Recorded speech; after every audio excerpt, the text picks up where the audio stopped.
그리스도의 계시와 실제적 복음. 갈라디아서 1장 본문.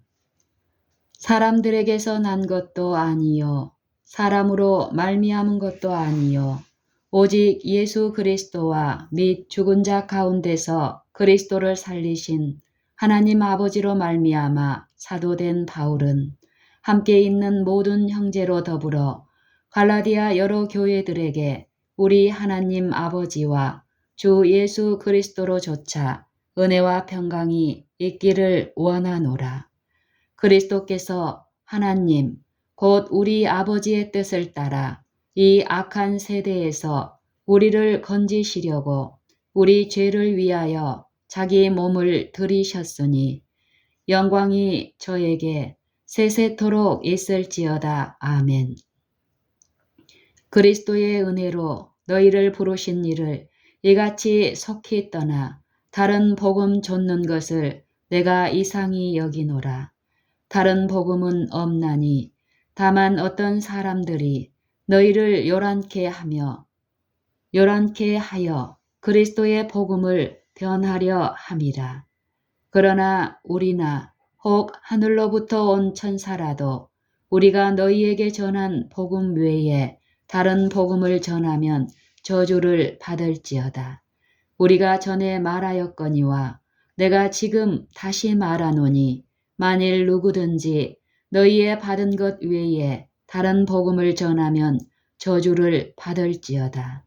이제 내가 사람들에게 좋게 하랴, 하나님께 좋게 하랴, 사람들에게 기쁨을 구하랴. 내가 지금까지 사람의 기쁨을 구하는 것이었다면 그리스도의 종이 아니니라. 형제들아, 내가 너희에게 알게 하노니 내가 전한 복음이 사람의 뜻을 따라 된 것이 아니라 이는 내가 사람에게서 받은 것도 아니요 배운 것도 아니요 오직 예수 그리스도의 계시로 말미암은 것이라. 내가 이전에 유대교에 있을 때에 행한 일을 너희가 들었거니와 하나님의 교회를 심히 핍박하여 잔해하고 내가 내 동족 중 여러 영갑자보다 유대교를 지나치게 믿어 내 조상의 유전에 대하여 더욱 열심히 있었으나 그러나 내 어머니의 태로부터 나를 택정하시고 은혜로 나를 부르신 이가 그 아들을 이방에 전하게 하기 위하여 그를 내 속에 나타내시기를 기뻐하실 때에 내가 곧 혈육과 의논하지 아니하고 또 나보다 먼저 사도된 자들을 만나려고 예루살렘으로 가지 아니하고 오직 아라비아로 갔다가 다시 다메섹으로 돌아갔노라. 그 후 3년 만에 내가 게바를 신방하려고 예루살렘에 올라가서 저와 함께 15일을 유할세 주의 형제 야고보 외에 다른 사도들을 보지 못하였노라. 보라, 내가 너희에게 쓰는 것은 하나님 앞에서 거짓말이 아니로라. 그 후에 내가 수리아와 길리기아 지방에 이르렀으나 유대의 그리스도 안에 있는 교회들이 나를 얼굴로 알지 못하고 다만 우리를 핍박하던 자가 전에 잔해하던 그 믿음을 지금 전한다 함을 듣고 나로 말미암아 영광을 하나님께 돌리니라. 갈라디아서 1장. 사도의 문안. 처음 5절은 문안하는 말씀으로서 로마서 1장의 처음 몇 절을 제외하면 성경의 어느 곳에서 발견할 수 없고 따라서 세상의 어느 곳에서도 찾아볼 수 없다. 여기에 모든 복음이 들어있다. 만일 다른 성경 말씀들이 없다면 이 구절로도 세상을 구원하기에 충분하다. 만일 우리가 이 짧은 구절의 말씀을 더 이상 다른 말씀이 없는 것처럼 부지런히 연구하고 높이 평가한다면 우리의 믿음과 소망과 사랑이 무한히 강하게 되는 것 외에 성경 말씀을 아는 우리의 지식이 많이 증가하는 것을 발견하게 될 것이다. 이 말씀을 읽을 때에 갈라디아인들을 안중에 두지 말고 누구나 사도를 통하여 우리에게 말씀하시는 하나님의 음성을 생각하도록 하자. 복된 사명. 사도는 보냄을 받은 사람이다. 바울은 예수 그리스도와 그를 죽은 자 가운데서 살리신 하나님 아버지의 사도였다. 그는 좋은 배경을 가졌었다.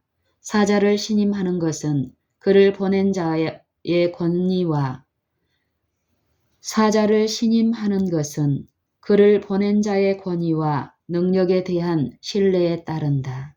바울은 그가 주님의 보냄을 받았다는 것을 알고 있었으며 하나님의 능력은 죽은 자들을 살리시는 능력이라는 것을 알고 있었다. 그러므로 하나님의 보내신 이는 하나님의 말씀을 하나니 요한복음 3장 34절. 이와 같이 바울은 권위를 가지고 말하였으며 그가 한 말씀은 하나님의 명령이었다. 고린도전서 14장 37절 참조. 그러므로 이 서신이나 또는 성경의 다른 말씀을 읽을 때에 성경 기자의 개인적인 특성이나 편견을 허용해서는 안 된다. 기자마다 그들 자신의 개성을 지니고 있는 것은 사실이다. 왜냐하면 하나님께서 여러 다른 사람들을 택하셔서 그들의 다른 개성을 따라 여러 다른 일을 하도록 하셨기 때문이다. 그러나 오직 이 모든 일에서 하나님의 말씀만이 설 뿐이며 어느 무엇도 기별의 권위를 빼앗아 갈 수 없으며 편견이나 초기 교육으로 돌릴 수 없다. 사도들뿐만 아니라 모든 교인들은 하나님의 말씀을 하는 것 같이 하라는 명령을 받았다고 기억하는 것이 좋다. 베드로전서 4장 11절. 그리스도 안에 있는 모든 사람들은 새로운 피조물이며 예수 그리스도를 통하여 하나님과 화목하게 되었다. 그러므로 화목하게 된 자들은 모두 화목하게 하는 말씀과 직책을 받았고 그들은 그리스도의 대사들이며 하나님께서 예수 그리스도를 통해서 하셨듯이 그들을 통해서 사람들이 하나님과 화목하게 되기를 간구하시는 것이다. 고린도후서 5장 17절로 20절 참조. 이것은 하나님의 기별을 말할 때에 실망하거나 두려워하지 않도록 하는 놀라운 말씀이다. 세상 정부의 대사들도 그들이 대표하는 왕이나 치리자의 권세에 따르는 권위를 가지고 있다. 그러나 그리스도인들은 만왕의 왕이며 만주의 주를 대표하고 있는 것이다. 사도는 하나님으로 말미암아 하나님이 교회 중에 몇을 세우셨으니 첫째는 사도요, 둘째는 선지자요, 셋째는 교사요, 그 다음은 능력이요, 그 다음은 병 고치는 은사이다. 고린도전서 12장 28절. 하나님 자신이 그 모든 사람들을 교회 안에 세우셨다는 것을 기억하도록 하자. 다른 어떤 사람도 이 일을 할 수는 없다. 인간은 사도나 선지자를 세울 수 없다. 어떤 사람들은 왜 교회 안에 사도나 선지자들이 없느냐고 말하면서 오늘날까지 하나님께서 그의 교회 안에 사도나 선지자들을 두신다는 사실을 무시하고 있다. 그들은 흔히 바울이나 다른 사람들의 사도직이 부인을 당했던 것처럼 인정을 받지 못하고 있다. 그런가 하면 어떤 사람들은 그들 중에 이 모든 것을 가지고 있다고 주장을 한다. 하나님이 교회 중에 사도나 선지자들을 세우셨다는 말씀을 읽으면서 하나님의 참된 교회는 사도나 선지자를 가져야 한다고 본다. 따라서 어떤 사람은 사도로, 어떤 사람은 선지자로, 또 어떤 사람은 교사로 임명하고 이것이 그들이 하나님의 참된 교회가 되는 증거라고 말한다. 그러나 이것은 그들이 하나님의 교회가 아니라는 가장 강력한 증거가 될 수 있다. 그들 스스로가 하나님의 교회이며 사도나 선지자들을 세우지 않으면 안 된다는 주장은 실제로 그들에게 사도나 선지자가 없다는 것을 보여준다. 그들은 단순히 실제의 부재를 숨기려는 모조품을 세우는 것에 불과한 것이다. 그러나 가짜의 존재는 오직 진짜의 부재를 강조할 뿐이다. 사람들에게서 난 것도 아니요. 모든 복음의 가르침은 그리스도의 신성에 기초하고 그 권위가 거기서 유래한다. 사도나 선지자들은 완전히 이 진리에 젖어 있기 때문에 그들의 말씀에 어디에서나 이것이 나타나 있다. 본 서신의 바로 첫 절에서도 바울은 사람들의 사도나 어떤 사람이 세운 사도가 아니요 오직 보이지 아니하시는 하나님의 형상이요 하나님의 영광의 광채시요 그 본체의 형상이신 예수 그리스도가 세우신 사도라고 말씀하고 있는 것을 볼 수 있다. 골로새서 1장 15절, 히브리서 1장 3절. 그는 태초에 하나님과 함께 계셨고 세상이 창조되기 전에 하나님이셨으며 만물보다 먼저 계시고 만물이 그 안에 함께 섰던 하나님이시다. 모든 복음의 가르침은 그리스도의 신성에 기초하고 그 권위가 거기서 유래한다. 사도나 선지자들은 완전히 이 진리에 젖어 있기 때문에 그들의 말씀에 어디에서나 이것이 나타나 있다. 본 서신의 바로 첫 절에서도 바울은 사람들의 사도나 어떤 사람이 세운 사도가 아니요 오직 보이지 아니하시는 하나님의 형상이요 하나님의 영광의 광채시요 그 본체의 형상이신 예수 그리스도가 세우신 사도라고 말씀하고 있는 것을 볼 수 있다. 그는 태초에 하나님과 함께 계셨고 세상이 창조되기 전에 하나님이셨으며 만물보다 먼저 계시고 만물이 그 안에 함께 섰던 하나님이시다. 하나님 아버지와 아들 예수 그리스도와 및 죽은 자 가운데서 그리스도를 살리신 하나님 아버지는 대등한 관계에 있다. 나와 아버지는 하나이니라. 요한복음 10장 30절. 예수 그리스도와 및 죽은 자 가운데서 그리스도를 살리신 하나님 아버지는 대등한 관계에 있다. 나와 아버지는 하나이니라.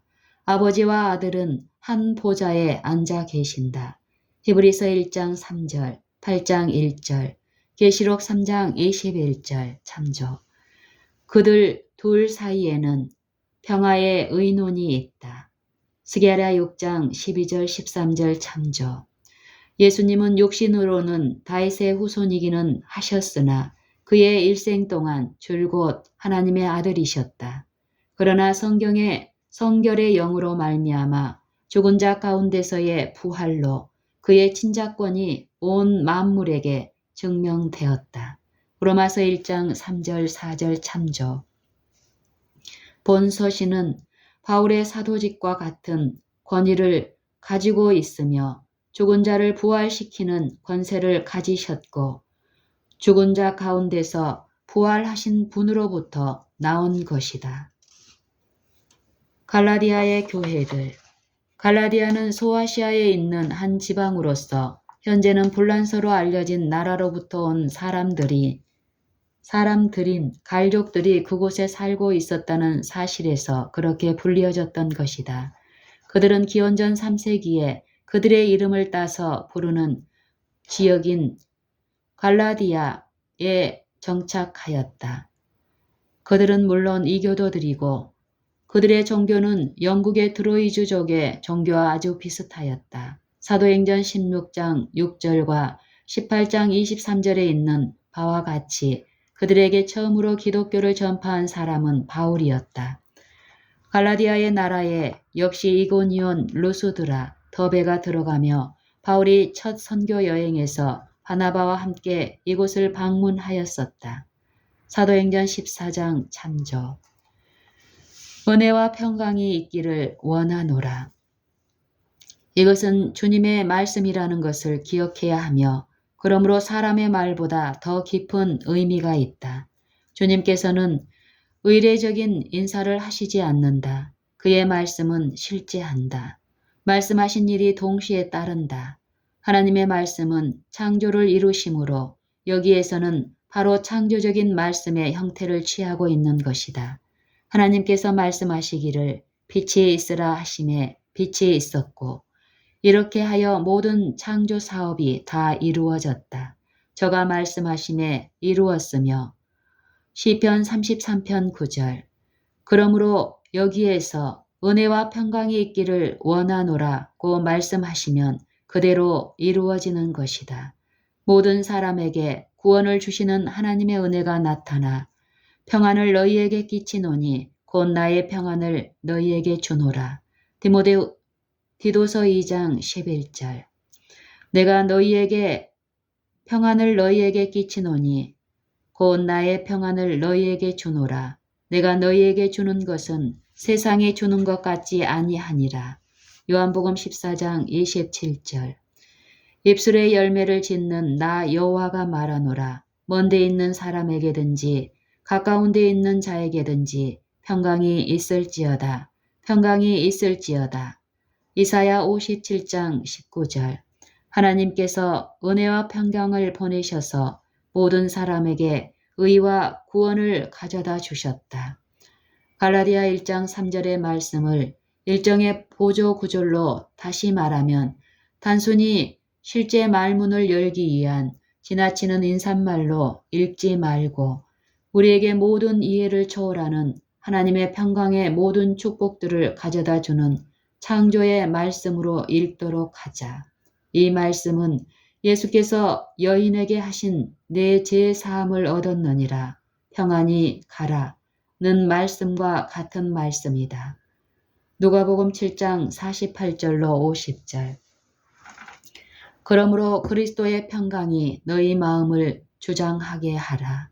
골로새서 3장 15절 그리스도의 선물 이 은혜와 평강은 우리 죄를 위하여 자기 몸을 들이신 그리스도로부터 온다. 우리 각 사람에게 그리스도의 선물의 분량대로 은혜를 주셨나니 그러나 이 은혜는 그리스도 예수 안에 있는 은혜이다.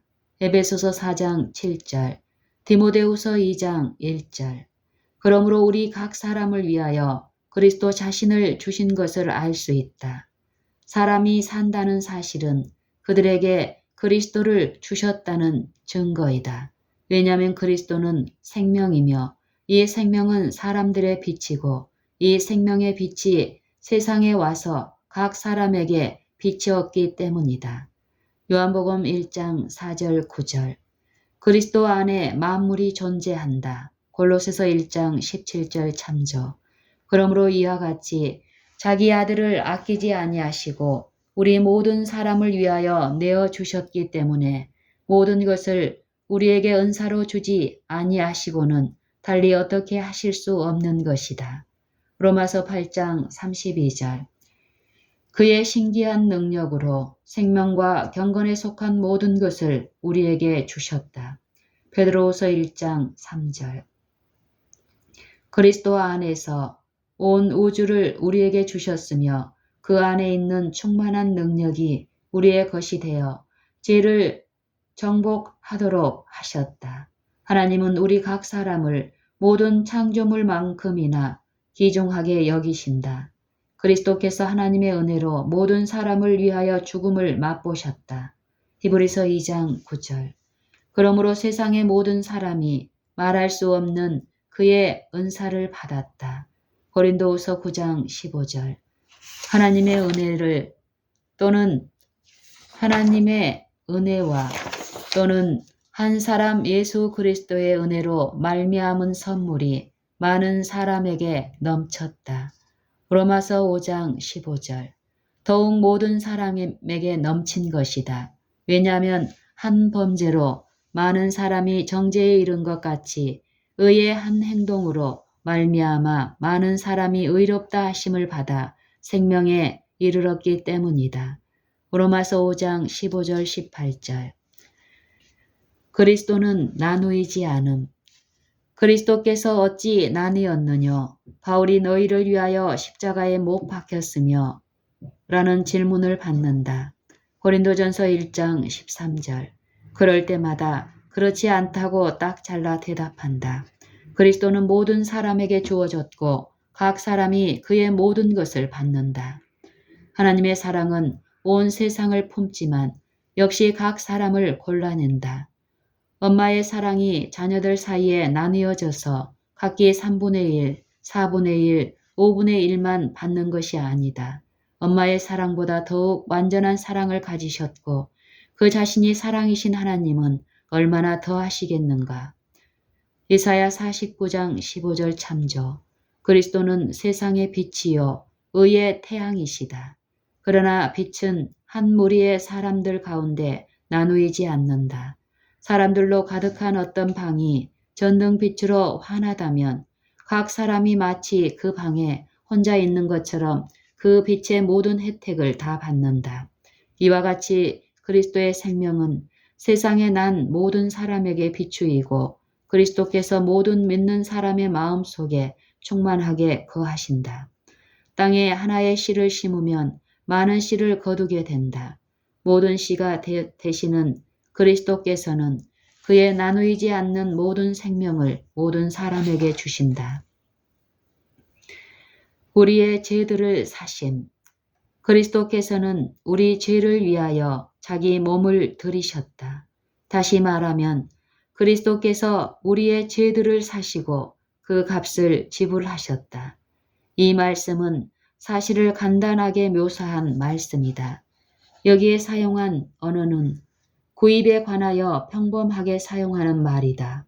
얼마를 주었느냐 또는 얼마를 원하느냐 라고 흔히들 묻는다. 만일 어떤 사람이 많은 돈을 주고 어떤 물건을 샀다고 말할 때에 즉시 어떻게 된 것을 알 수 있는가? 그 물건을 샀기 때문에 그 물건은 그의 것이 되었다는 것을 알 수 있다. 이와 같이 성령께서 우리에게 말씀하시기를 그리스도께서 우리 죄를 위하여 자기 몸을 들이셨다고 했을 때에 우리는 무엇을 확신할 수 있는가? 그리스도께서 우리의 죄를 사셨고 그러므로 그 죄들은 그리스도의 것이 되었고 우리의 것이 아니라는 것이다. 더 이상 우리의 것이 아니므로 그것을 주장할 권리가 우리에게 없다. 우리가 죄를 지을 때마다 주님의 것을 도둑질하는 것이다. 왜냐하면 그리스도께서 우리가 지금까지 지었고 우리의 과거에 있었던 모든 죄의 행위뿐만 아니라 지금 우리 안에 있고 또 나타나는 죄들을 모두 사셨다는 것을 기억해야 한다. 이러한 믿음에 의가 있는 것이다. 우리들도 역시 사심. 이것은 그리스도께서 우리를 우리 자신들로부터 구원하기 위하여 우리의 죄들을 사셨다는 사실에 뒤따른다. 우리의 죄들은 우리 자신의 일부이다. 아니다. 우리의 전부이다. 왜냐하면 우리는 날 때부터 오직 죄밖에 없기 때문이다. 그러므로 그리스도께서 우리의 죄들을 사시면 역시 우리 자신도 사시는 것이다. 이 사실에 대하여 많은 말씀들이 있다. 그가 우리를 대신하여 자신을 주심은 모든 불법에서 우리를 구속하시고 우리를 깨끗하게 하사 선한 일에 열심하는 친 백성이 되게 하려 하심이니라. 디도서 2장 14절. 너희 몸은 너희가 하나님께로부터 받은 바 너희 가운데 계신 성령의 전인 줄을 알지 못하느냐. 고린도전서 6장 19절. 너희가 알거니와 너희 조상의 유전한 망령된 행실에서 구속된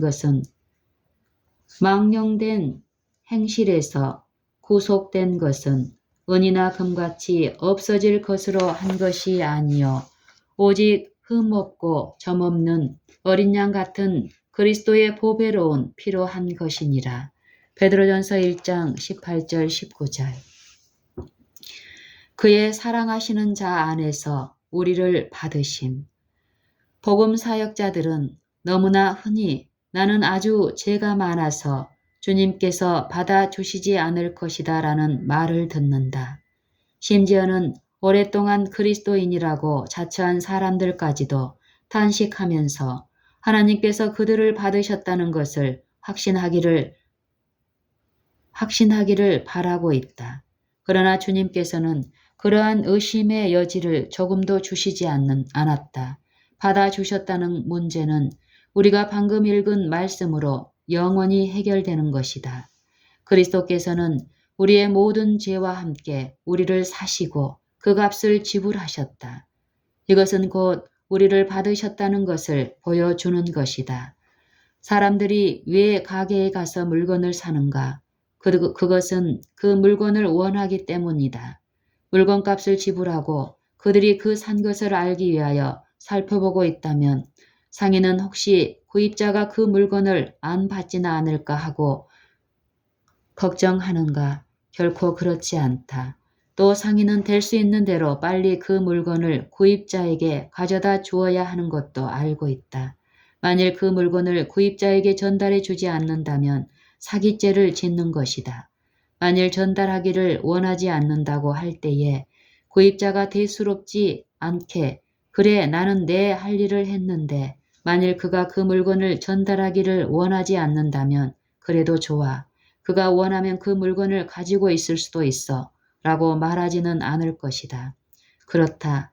당장에 가게에 가서 왜 내 것을 나에게 갖다 주지 않았소? 라고 말할 것이다. 그는 자기 물건을 소유하기 위하여 강경한 조치를 취할 것이다. 이와 같이 우리가 복종하고 안 하는 일이 예수님에게는 무관심한 문제가 아니다. 그 자신의 피로 사신 영혼들을 무한하신 사랑으로 사모하신다. 인자가 온 것은 잃어버린 자를 찾아 구원하려 함이니라. 누가복음 19장 10절. 하나님께서 창세 전에 그리스도 안에서 우리를 택하셨으므로 그의 사랑하시는 자 안에서 우리를 받으신다. 누가복음 1장 4절로 6절. 이 악한 세대.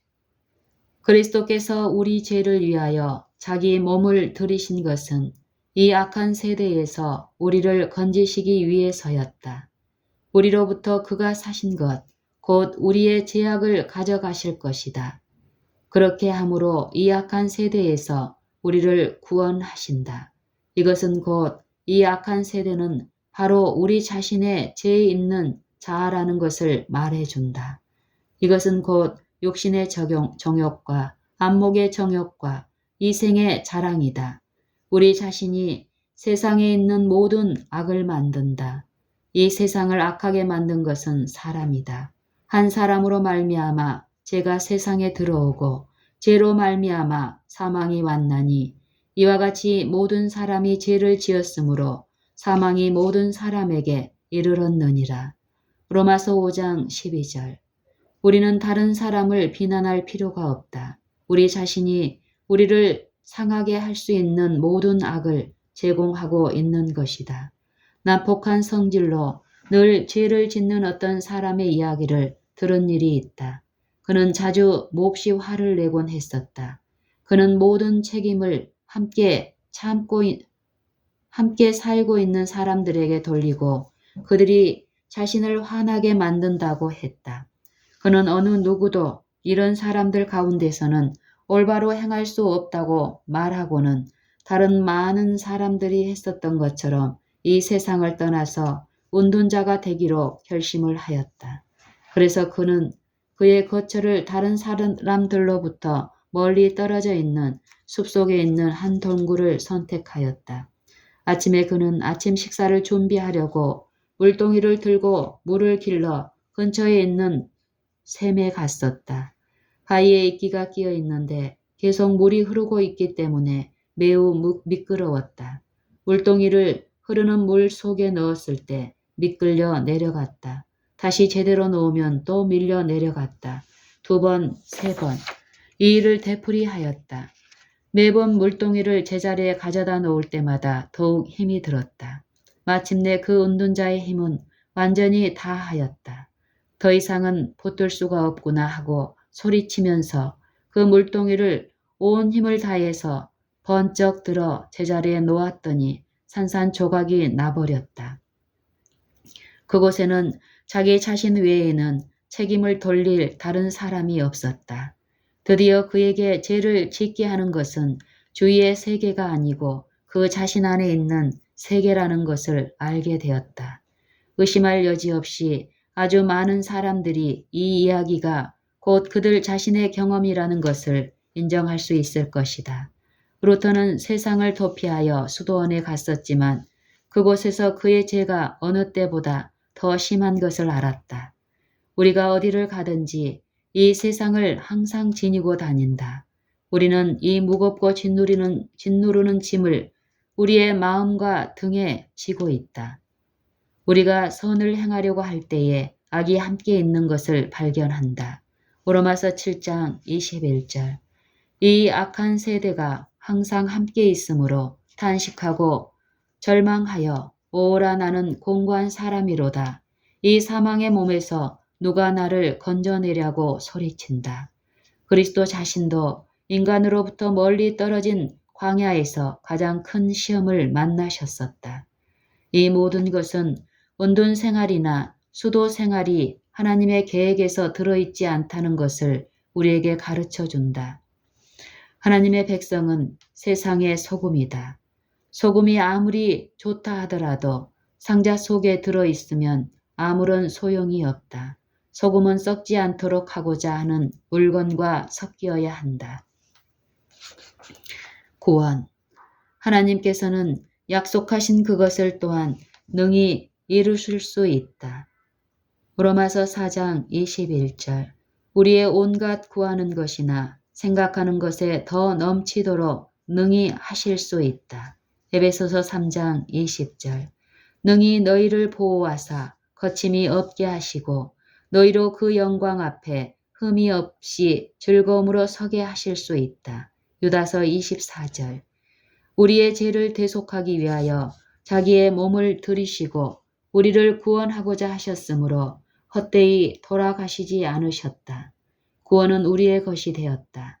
소경의 눈을 밝히며 갇힌 자를 옥에서 이끌어내며 흑암에 처한 자를 간에서 나오게 하기 위하여 그리스도를 보내셨다. 따라서 그는 포로된 자에게 자유를 외치셨다. 갇힌 자들에게는 감옥문이 열려 있다고 선포하신다. 이사야 61장 1절 참조. 모든 죄수들에게 나오라고 말씀하신다. 이사야 61장 1절, 49장 9절. 모든 영혼은 만일 그가 원하면 여호와여 나는 진실로 주의 종이요 주의 여종의 아들 곧 주의 종이라. 주께서 나의 결박을 푸셨나이다 라고 말할 수 있다.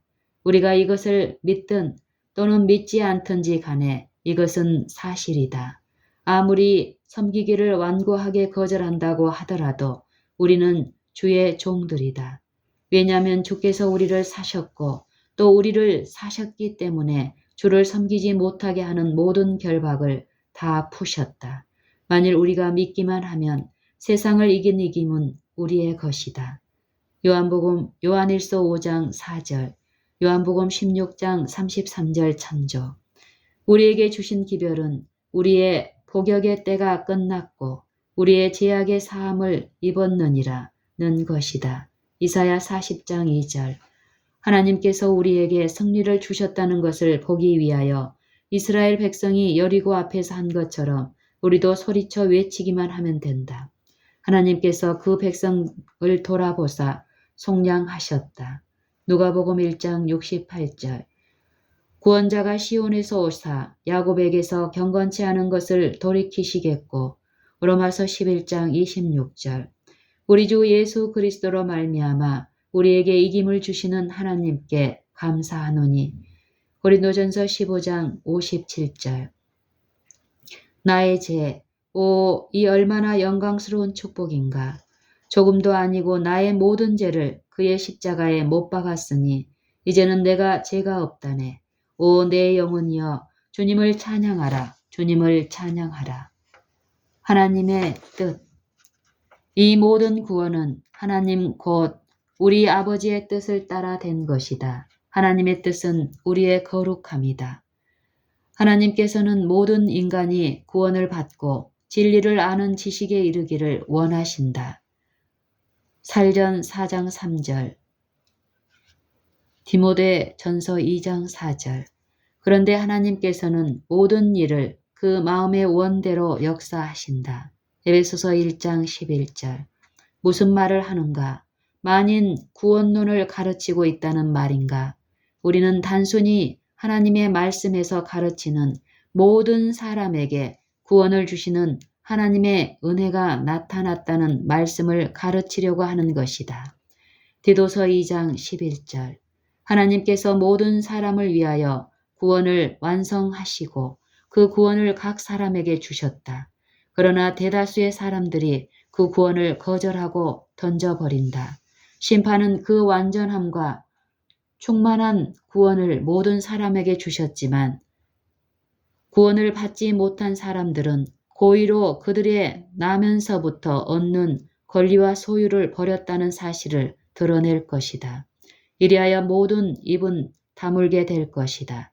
그러므로 하나님의 뜻은 그 안에서 기뻐하는 것이며 결코 찡그리는 얼굴로 받아서 그저 참는 것이 아니다. 비록 고난이 따르기는 하지만 그것은 우리의 선을 이루고 지극히 크고 영원한 영광에 중한 것을 우리에게 이루게 하기 위해서 있는 것이다. 로마서 8장 28절, 고린도후서 4장 17절. 율법에는 하나님의 뜻이 나타나 있다. 로마서 2장 18절 참조. 그러므로 우리는 그 율법을 연구하고 그리스도와 같이 나의 하나님이여 내가 주의 뜻 행하기를 즐기오니 라고 말하여야 할 것이다. 시편 40편 8절. 여기에 하나님의 뜻을 아는 기쁨과 위로가 있다. 하나님은 우리를 죄의 속박으로부터 구원하시기를 원하신다. 그러므로 우리는 완전한 확신과 감사함으로 하나님에게 기도드릴 수 있는 것이다. 왜냐하면 그를 향하여 우리의 가진 바 담대한 것이 이것이니 그의 뜻대로 무엇을 구하면 들으심이라. 우리가 무엇이든지 구하는 바를 들으시는 줄을 안즉 우리가 그에게 구한 그것을 얻은 줄을 또한 아느니라. 요한일서 5장 14절 15절. 이 얼마나 복된 말씀인가. 그러므로 기쁘고 겸손한 마음으로 뜻이 하늘에서 이루은 것 같이 땅에서도 이루어지이다 라고 기도하도록 하자. 영광이 하나님께, 영광이 저에게 세세토록 있을지어다. 나라와 권세와 영광이 아버지께 영원히 있사옵나이다. 모든 영광은 인간이 인정하든 또는 하지 않든지 간에 하나님에게 속한다. 하나님에게 영광을 드리는 것은 그에게 어떤 것을 나누어 주는 것이 아니고 하나의 사실을 인정하는 것이다. 우리는 권세가 아버지에게 있다는 것을 인정하므로 그에게 영광을 돌린다. 그는 우리를 지으신 자시요 우리는 그의 것이니 시편 100편 3절. 권세와 영광은 같은 것이다. 에베소서 1장 19절 20절에서는 그리스도께서 하나님의 지극히 크신 권세로 죽은 자들 가운데서 살아나셨으며 로마서 6장 4절에서는 아버지의 영광으로 말미암아 그리스도를 죽은 자 가운데서 살리셨다고 가르친다. 또한 예수께서 그의 놀라운 권세로 물을 포도주로 만드셨을 때에 기적을 행하시면서 그 영광을 나타내시었다고 말씀한다. 요한복음 2장 11절. 그러므로 우리가 하나님에게 영광이라고 말할 때는 곧 모든 권세가 하나님으로부터 온다는 것을 말하고 있는 것이다. 우리는 자기 자신들을 구원하지 못한다. 왜냐하면 우리에겐 능력이 없기 때문이다. 그러나 하나님은 전능하시기 때문에 우리를 구원하실 수 있고 또 구원하신다. 만일 우리가 모든 영광이 하나님에게 속한다고 시인한다면 헛된 영광으로 그리는 상상이나 자만에 빠지지 않을 것이며 우리를 통하여 하나님께서 영광을 받으실 것이다. 이같이 너희 빛을 사람 앞에 비치게 하여 저희로 너희 착한 행실을 보고 하늘에 계신 너희 아버지께 영광을 돌리게 하라. 마태복음 5장 16절. 하나님의 심판하실 시간이 이르렀다고 알리는 영원한 복음을 마지막으로 선포하는 그 취지는 하나님을 두려워하며 그에게 영광을 돌리라. 하늘과 땅과 바다와 물들의 근원을 만드신 이를 경배하라는 것이다. 계시록 14장 6절 7절. 이와 같이 영광이 저에게 세세토록 있을지어다 라고 말씀하는 갈라디아서는 영원한 복음을 펴는 것이다. 이 편지서는 특별히 마지막 시대를 위해서 주신 기별이다. 이 말씀을 연구하고 유의하여 대저 물이 바다를 덮음같이 여호와의 영광을 인정하는 것이 세상에 가득할 시기를 앞당기도록 해야 할 것이다. 하박국 2장 14절. 위급한 상황. 사도 바울이 당돌하게 이런 주제 가운데로 뛰어드는 것은 이 서신을 쓰지 않으면 안 될 한 문제가 황급했음을 보여준다.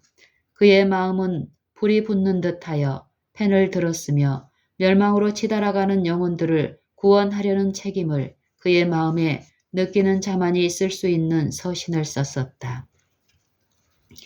누가 인간을 부르시는가? 너희를 불러 그의 아들 예수 그리스도 우리 주로 더불어 교제케 하시는 하나님은 미쁘시도다. 고린도전서 1장 9절. 모든 은혜의 하나님 곧 그리스도 안에서 너희를 부르사 자기의 영원한 영광에 들어가게 하신 이가 베드로전서 5장 10절. 이 약속은 너희와 너희 자녀와 모든 먼데 사람 곧 주 우리 하나님이 얼마든지 부르시는 자들에게 하신 것이라. 사도행전 2장 39절. 가까이 있는 자들과 먼데 있는 자들은 모두 세상에 있는 모든 사람을 의미한다. 그러므로 하나님은 모든 사람을 다 부르신다. 그러나 모두가 다 오지는 않는다. 평강의 하나님이 친히 너희로 온전히 거룩하게 하시고 또 너희 온 영과 혼과 몸이 우리 주 예수 그리스도 강림하실 때에 흠없게 보존되기를 원하노라. 너희를 부르시는 이는 미쁘시니 그가 또한 이루시리라. 인간을 부르시는 이는 하나님이시다. 데살로니가전서 5장 23절 24절. 하나님으로부터 떠나감. 갈라디아 형제들이 그들을 부르신 분으로부터 떠나고 있었다. 하나님은 은혜로 사람들을 부르시는 분이시므로 하나님을 떠났던 것은 그들이었다. 이와 같이 이 서신을 쓰게 된 상황은 심상치 않았었다. 바울의 형제들이 죽을 위험에 처하여 있었으므로 의례적인 인사말에 시간을 소모할 수 없었고 즉시 주제로 돌아가서 될 수 있는 대로 명확하고도 직접적으로 말할 필요가 있었던 것이다. 여기서 때때로 통용되고 있는 하나의 의견을 말하고 지나가는 것이 좋을 듯하다. 바울은 그 자신을 갈라디아 형제들로 불렀으며 지금 그들이 그를 떠나고 있는 것으로 말하고 있다. 잠시만 생각해보면 누구나 이 말의 잘못된 점에 대해 수긍할 수 있을 것이다. 먼저 긍정적인 증거를 찾아보자. 이것에 대해서는 이미 약간 언급한 바 있다. 그것은 곧 우리를 부르신 이는 하나님이라는 것이다. 또한 바울 자신이 말하기를 베드로는 항상 제자들을 끌어 자기를 좇게 하려는 결과에서 올 것이라고 한 것을 기억하라. 사도행전 20장 30절 참조. 그러므로 그는 그리스도의 종으로서 사람들을 자신에게로 끌려고 하지 않을 것이다. 하나님이 인간을 부르시기 위하여 인간을 도구로 사용하시는 것은 사실이며 바울도 그 중에 한 사람이었다. 그렇지만 부르시는 이는 하나님인 것이다. 하나님께서 그리스도 안에 계시사 세상을 자기와 화목하게 하시며 우리는 그리스도의 대사들이므로 지금은 하나님께서 그리스도 대신에 우리를 통하여 사람들을 부르셔서 자기와 화목하도록 하신다. 전하는 입은 많을지 모르지만 말하는 음성은 오직 하나일 뿐이다. 사람과 합하고 헤어지는 것은 사소한 일이지만 하나님과 연합하는 일은 매우 중요한 문제이다. 많은 사람들은 교회에서 착실한 교인이 되면 안전하다고 생각하는 것 같다. 그러나 꼭 생각해야 할 한 가지는 나는 주님과 연합하여 그의 진리 안에서 행하고 있는가? 이다. 만일 주님과 연합했다면 그는 곧 하나님의 백성이 될 것이다. 왜냐하면 하나님의 백성이 아닌 사람들 가운데 하나님께 열성 있고 철저한 추종자들이 매우 오랫동안 있지 않을 것이기 때문이다. 바나바가 안디옥 교회에 갔을 때에 사람들에게 굳은 마음으로 주께 붙어 있으라고 권면하였다. 사도행전 11장 23절. 필요한 것은 바로 그것이다. 만일 그렇게 한다면 우리는 틀림없이 하나님 자신의 백성과 함께 있게 될 것이다. 하나님이 없는 자들. 하나님을 떠난 자들은 세상에서 하나님도 없는 자들이다. 그러한 상태에 있는 자들은 이방인들이다. 그러므로 갈라디아 형제들은 이교 신앙으로 빠져 들어가고 있었다. 그렇게 되지 않고는 다른 길이 있을 수 없었다. 왜냐하면 어느 그리스도인들을 막론하고 그리스도를 붙잡는 손을 놓을 때에는 반드시 그리고 알지 못하는 사이에 전에 그들의 구원받기 전 생애, 옛 생애로 다시 빠져 들어가기 때문이다. 모든 물러간 자들은 전에 그 종이 되었던 습관을 다시 갖게 될 것이다. 세상에서 하나님이 없는 것보다 더 절망적인 상태는 있을 수 없다. 다른 복음. 복음은 모든 믿는 자에게 구원을 주시는 하나님의 능력이다. 하나님 자신이 능력이 되므로 하나님을 떠나는 것은 하나님의 능력이신 그리스도의 복음으로부터 떠나는 것을 의미한다. 어떠한 것도 구원을 주지 않으면 복음이라고 할 수 없다. 죽음만을 가져다 준다고 하는 것은 복음이라고 할 수가 없다. 복음이란 기쁜 소식, 좋은 기별이라는 뜻이므로 죽음의 약속은 이 말에 적합할 수가 없다. 어떤 그릇된 교리가 복음으로 통용되려고 하면 반드시 생명의 길이라고 가장해야 한다. 그렇지 않고는 사람들을 속일 수가 없을 것이다. 그러므로 갈라디아 교인들이 게임을 받아 하나님을 떠나게 된 것은 생명과 구원을 약속하는 어떤 것이었음이 틀림없다. 그러나 그것은 하나님의 능력이 아닌 능력, 곧 그들 자신의 능력이었던 것이다. 이 다른 복음은 오로지 인간적인 복음이었을 따름이다. 그러므로 문제는 어느 것이 참된 복음이냐 하는 것이다. 바울이 전한 복음인가 또는 다른 사람들이 제시한 것인가 하는 것이다. 그러므로 이 서신은 참된 복음을 다른 거짓 복음과 구별하며 강력하게 제시하는 것이어야 함을 알 수 있다. 다른 복음은 없나니 예수 그리스도는 유일한 하나님의 능력이며 천하 인간의 예수 그리스도의 이름 외에는 구원을 받을 수 있는 다른 이름을 주시지 않았으므로 오직 하나의 복음만이 있을 뿐이다. 권능은 하나님께 속하였다. 시편 62편 11절. 그러므로 가짜는 아무것도 아니다. 가면은 사나이다운 것이 아니다. 그러므로 갈라디아 형제들이 게임을 받은 이 다른 복음은 오직 왜곡된 복음, 위조, 가짜이며 참 복음이 결코 아니다. 어떤 성경에서는 6절 7절을 이렇게 번역하였다. 이같이 속히 떠나 다른 복음 좇는 것을 내가 이상히 여기노라. 비록 다른 어떤 복음이 없기는 하나 지금도 다른 복음이 없기 때문에 전에도 다른 복음이 있을 리 없었다. 왜냐하면 하나님은 변함이 없으시기 때문이다. 그러므로 바울이 갈라디아 교인들에게나 고린도 교인들에게 전한 예수 그리스도와 그의 십자가에 못 박히신 것, 곧 복음은 에녹, 노아, 아브라함, 모세, 이사야가 전파하였던 복음이었다. 저에 대하여 모든 선지자도 증거하되 저를 믿는 사람들이 다 그 이름을 힘입어 제 사함을 받는다 하였느니라. 사도행전 10장 43절. 저주를 받을지어다. 만일 어떤 사람이나 하늘로부터 온 천사라도 바울이 전파한 복음 외에 다른 복음을 전한다면 저주를 받게 될 것이다. 이와 의와 불의를 가져 의와 불의를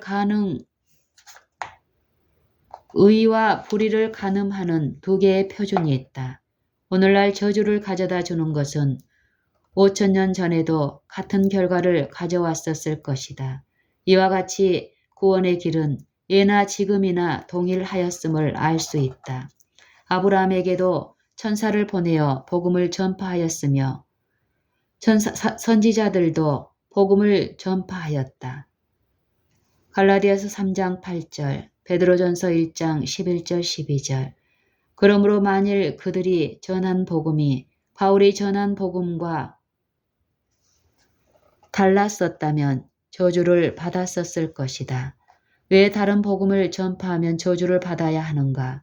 왜냐하면 다른 사람들은 능력인 것 같이 말하지만 사실은 아무것도 아닌 것을 신뢰하여 구원 얻도록 하려고 이끌어서 오히려 저주 속에 붙들어 매는 도구가 되기 때문이다. 갈라디아 교인들이 하나님을 떠나고 있었기 때문에 그들은 구원을 받기 위하여 인간의 능력, 곧 그들 자신의 능력을 신뢰하고 있었던 것이 틀림없다. 그러나 인간은 누구나 다른 사람을 구원할 수 없다. 시편 49편 6절 7절 참조. 그러므로 무릇 사람을 믿으며 혈육으로 그 권력을 삼고 마음이 여호와에게서 떠난 그 사람은 저주를 받을 것이다. 예레미야 17장 5절. 사람들을 이끌어 저주를 받게 하는 사람은 물론 그 자신도 저주를 받는다. 소경으로 길을 잃게 하는 자는 저주를 받을 것이라. 신명기 27장 18절. 만일 육체적으로 소경된 자를 길을 잃게 하는 자가 이렇게 된다면 한 영혼이 길을 잃어 영원한 멸망을 당하도록 하는 자는 얼마나 더 큰 저주를 받아야 되겠는가. 거짓된 구원의 소망으로 사람들을 미혹하고 그들을 결코 구원할 수 없는 것을 신뢰하도록 하면 이보다 더 악한 것이 무엇이 있겠는가. 믿없는 구덩이에 집을 짓게 하는 것이나 무엇이 다를 바 있겠는가. 아마 사도 바울이 저주를 반복하여 한 것은 의도적이었을 것이다. 여기서 다시 우리는 이 서신을 쓰지 않으면 안 되었던 사태의 심각성을 엿볼 수 있다. 하늘로부터 온 천사. 그러면 하늘로부터 온 천사가 참된 복음이 아닌 다른 복음을 전파할 어떤 위험성이나 가능성이 있는가? 물론 그 천사는 최근에 하늘로부터 온 천사는 아니기는 하나 다분히 있다. 성경에서 범죄한 천사들, 자기 지위를 지키지 아니하고 자기 처소를 떠난 천사들, 혹은 그들이 쫓겨난 곳은 하늘이었다는 말씀을 읽을 수 있다.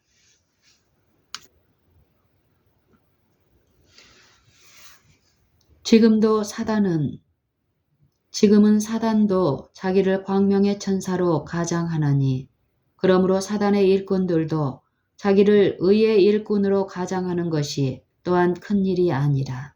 고린도후서 11장 14절 15절. 그들은 죽은 자들의 영, 사실은 죽은 자의 영이 아님. 죽은 자의 영이라고 말하면서 와서 영계로부터 새로운 기별을 가져왔다고 하며 언제나 예수 그리스도의 복음이 아닌 다른 복음을 전하였던 것이다. 그들을 조심하라. 사랑하는 자들아, 영을 다 믿지 말고 오직 영들이 하나님께 속하였나 시험하라. 요한일서 4장 1절. 마땅히 율법과 증거의 말씀을 젖출지니 그들의 말하는 바가 이 말씀에 맞지 아니하면 그들이 정령이 아침빛을 보지 못하고. 이사야 8장 20절. 누구나 하나님의 말씀을 가지고 있으면 속임을 받을 필요가 없다. 하나님의 말씀을 붙들고 있는 한 어느 누구도 속임을 결코 받을 수가 없는 것이다.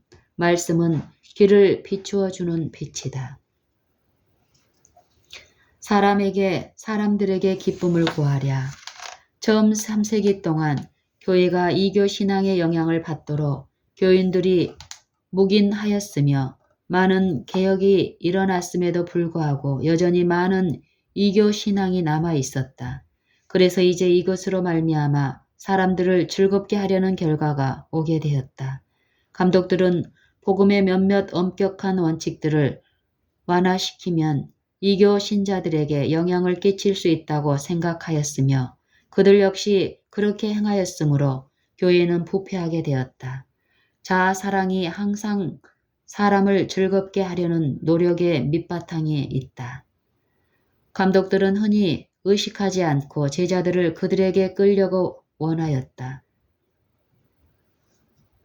사도행전 20장 30절 참조. 사람의 마음을 사기 위하여 진리를 굽히고 양보하였다. 이런 일이 바로 갈라디아에서 행하여지고 있었다. 그리스도의 복음을 굽게 하고 있었던 것이다. 그러나 바울은 그런 무리에 속하지 않았다. 그는 하나님의 종이었으며 하나님만이 그가 기쁘게 하려는 유일한 분이었다. 사람을 기쁘게 하려는 자는 사람의 종이요 하나님의 종이 아니다. 이 원칙은 어떠한 종류의 봉사에 있어서도 변함이 없다. 사람들만을 즐겁게 하기 위하여 일하는 가정의 종들이나 점원들이 충실한 종이 되지 못할 때가 있다. 왜냐하면 보이는 곳에서만 좋게 일하고 주인이 볼 수 없는 일은 등한히 할 수가 있기 때문이다. 그러므로 바울은 이렇게 권면하였다. 종들아 모든 일에 육신의 상전들에게 순종하되 사람을 기쁘게 하는 자와 같이 눈가림만 하지 말고 오직 주를 두려워하여 성실한 마음으로 하라. 무슨 일을 하든지 마음을 다하여 주께 하듯 하고 사람에게 하듯 하지 말라. 이는 유업의 상을 주께 받을 줄 알미니 너희는 주 그리스도를 섬기느니라. 골로새서 3장 22절로 24절. 하나님을 섬기고 기쁘게 하는 것 외에는 아무것도 좋아하지 않는 자는 사람들에게도 최선의 봉사를 하게 될 것이다. 이것은 모든 사람의 마음에 새길 필요가 있는 일이다. 특별히 그리스도교의 사역자들에게 이것이 필요하다. 우리가 어떤 부유한 사람이나 권세 있는 사람의 총애를 잃지는 않을까 하여 진리에 나를 무디게 하는 경향이 있다. 얼마나 많은 사람들이 돈이나 지위를 잃을까 두려워하며 양심의 가책을 무시하여 왔는가. 우리는 모두 이 말씀을 기억하도록 하자. 내가 지금까지 사람의 기쁨을 구하는 것이었다면 그리스도의 종이 아니니라. 그러나 이것은 우리가 냉엄하고 불친절하라는 말이 아니다. 이것은 우리가 어떤 사람의 마음을 즐겨 거스리려는 말이 아니다. 하나님은 모든 사람에게 선하시며 감사하지도 않고 거룩하지도 않는 사람들에게도 자비로우시다. 예수님은 돌아다니시면서 선을 행하시고 사랑과 위로의 말씀을 하시었다. 우리는 영혼을 구원하는 자들이 되어야 하므로 영혼을 구원하는 태도를 가져야 한다. 우리는 영혼들을 하나님에게로 인도해야 할 것이다. 그러므로 자비하시고 십자가에서 죽으신 분의 아름다움만을 나타내야 한다. 그의 성령이 우리를 지배하도록 허용할 때에 그리스도를 섬기게 된다. 그의 가벼운 멍에를 가장 잘 매는 자들이 그를 가장 잘 섬긴다. 사람에게서 받은 것도 아니요 본 서신에서 복음은 하나님으로부터 받은 것이요 사람에게서 받은 것이 아니라는 사실을 강조하고 있다는 것을 알아야만 한다. 첫 절에서 사도는 어떤 사람의 보냄을 받은 것도 아니요 어느 특정인을 대표하는 것도 아니라고 말하고 있다. 다시 말하기를 그는 사람을 즐겁게 하려고 하지 않고 오직 그리스도만을 즐겁게 하고자 열망한다고 했다. 그러므로 이제 그가 전하는 기별은 완전히 하늘로부터 받은 것이라고 아주 분명히 밝히고 있다. 그의 가문이나 교육에 의해서는 그가 복음을 반대하였지만 하늘로부터 들려온 음성을 듣고 비로소 개심을 하게 되었다는 것이다.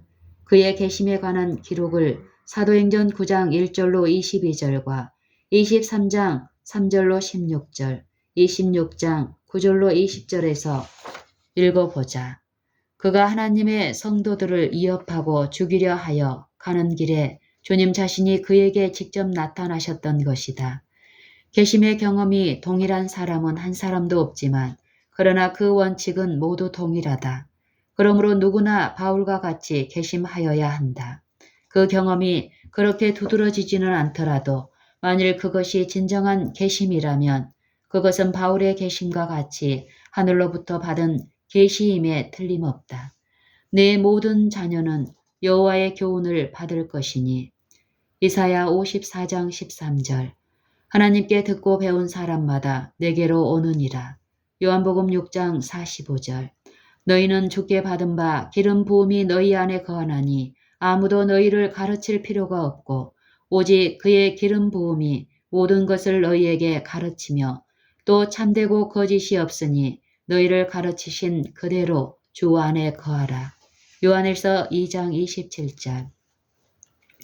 이것이 복음을 전하는 사람에게는 필요 없다고 생각하는 잘못을 저지르지 않도록 하자. 만일 그렇다고 하면 사도들은 자기 정죄를 받았을 것이다. 왜냐하면 그들은 복음 전도자들이었기 때문이다. 하나님께서 교회 안에 사도들과 선지자들과 교사들을 세우셨다. 고린도전서 12장 28절 참조. 이 모든 사람들 가운데 하나님의 영이 역사하신다. 하나님의 보내신 이는 하나님의 말씀을 하나니. 요한복음 3장 34절. 그러므로 누군가로부터 진리를 처음 들었을 때에 그것을 하늘로부터 직접 오는 진리로 받아들여야 할 것이다.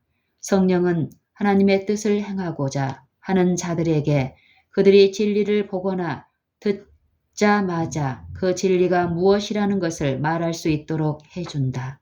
그러므로 그들은 진리를 받되 그 진리를 전하는 사람의 권위에 따르지 않고 진리의 하나님의 권위에 따라 받는다.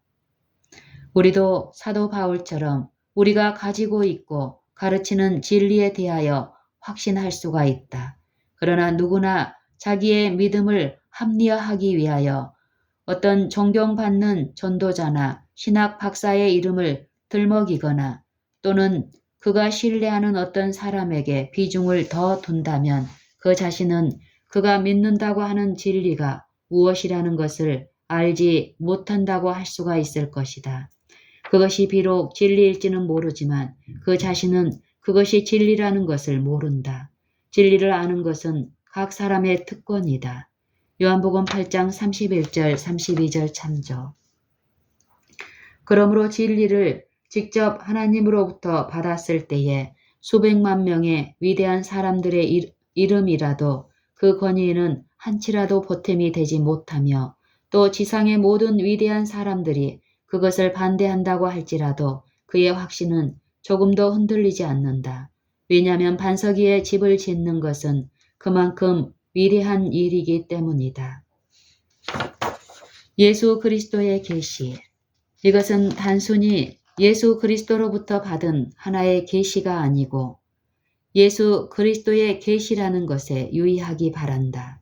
단순히 그리스도가 바울에게 어떤 것을 말씀하신 것이 아니고 그리스도 자신이 그 자신을 바울에게 그리고 바울 안에 계시하신 것이다. 그리스도는 진리이시다. 여기에서 의미하는 말씀은 16절에서 볼 수 있는데 하나님께서 그의 아들을 바울 안에 나타내신 것은 그로 하여금 예수 그리스도를 이방인 가운데 전파하게 하시려는 것이었다. 복음의 비밀은 믿는 자 안에 계신 그리스도 곧 영광의 소망이시다. 골로새서 1장 25절로 27절 참조. 성령은 그리스도의 대리자이시다. 그리스도께서 성령을 보내셔서 우리와 영원히 함께 거하시도록 하셨다. 세상은 성령을 보지도 못하고 받지도 알지도 못하기 때문에 받지 않으나 그러나 너희는 저를 아나니 저는 너희와 함께 거하시며 또 너희 속에 계시겠음이라. 고 그리스도께서 말씀하셨다. 요한복음 14장 16절 17절. 이렇게 해서만이 하나님의 진리를 알 수 있고 또 알려질 수 있다. 그리스도께서 멀리 떨어져 계시면서 우리에게 바른 원칙을 주시고 따르도록 하지 않고 우리가 그에게 복종할 때에 그 자신을 우리에게 새기셔서 우리를 소유하시고 그의 생명이 우리의 죽을 육체에 나타나도록 하셨다. 고린도후서 4장 11절 참조. 이 생명이 비추어 나가지 않고서는 복음의 전파란 있을 수 없다. 예수님을 이방인 가운데 전파하도록 하기 위하여 예수님이 바울 안에 나타나셨다는 것에 주의하라. 바울이 그리스도에 대해서 전하는 것이 아니었고 그리스도께서 자신을 전파하고 계시었다. 전파하고 제시하였다. 우리가 우리를 전파하는 것이 아니요 오직 그리스도 예수의 주 되신 것을 전파함이라. 고린도후서 4장 5절. 하나님은 모든 사람 안에 그리스도를 계시하시기를 기다리고 또 열망하신다. 우리는 불의로 진리를 막으나 그의 영원하신 능력과 신성이 그 만드신 만물에 분명히 보이는 것 같이 하나님을 알만한 것이 저희 속에 보인다는 말씀을 읽을 수 있다. 로마서 1장 18절로 20절. 그리스도는 진리이시며 하나님의 능력이시며 하나님의 신성을 가지셨다. 요한복음 14장 6절, 고린도전서 1장 24절, 요한복음 1장 1절 참조. 그러므로 그리스도는 악인들이 맡고 있는 진리이시며 그들이 행할 수 있도록 하기 위하여 인간들 가운데 계시는 하나님의 거룩한 말씀이시다. 신명기 30장 14절, 로마서 10장 6절로 8절. 그리스도가 모든 사람들 안에 계신다는 것은 그들이 살아있다는 사실에서 분명히 알 수 있지만 그들이 맞고 거스리기 때문에 그분을 알기가 어렵다. 단순히 살고 숨을 쉰다는 사실은 대부분 그리스도께서 거기에 계신다는 유일한 증거가 되는 것임에도 오히려 대부분의 사람들에게서 정반대의 품성이 나타나고 있다. 그렇지만 그리스도께서는 거기에 계시면서 그가 나타나게 되기를 인내로 기다리시며 하나님의 말씀이 제 길을 가고 영광을 받으며 나사렛 예수의 완전한 생애가 죽을 육체에 나타나는 때가 오기를 간절히 바라고 계신다. 이 일은 지금 아무리 죄 많고 타락한 사람이라 할지라도 원하는 자 안에서 일어날 수 있다. 하나님께서는 지금 이렇게 되기를 기뻐하신다. 이 일은 지금 아무리 죄 많고 타락한 사람이라고 할지라도 원하는 자 안에 일어날 수 있다. 하나님께서는 지금 이렇게 되기를 기뻐하신다. 그러므로 막고 거스리는 것을 멈추어야 한다. 개인적인 이야기를 한 의도. 1장 12절부터 2장 중간까지는 바울의 개인적인 이야기를 말하고 있으나 하나의 분명한 목적을 가지고 말한 것이다. 바울의 경험에는 복음의 진리가 있으며 이것은 전혀 사람으로부터 얻으려 하지 않고 오로지 모든 것을 주기 위한 것이었음을 알 수 있다.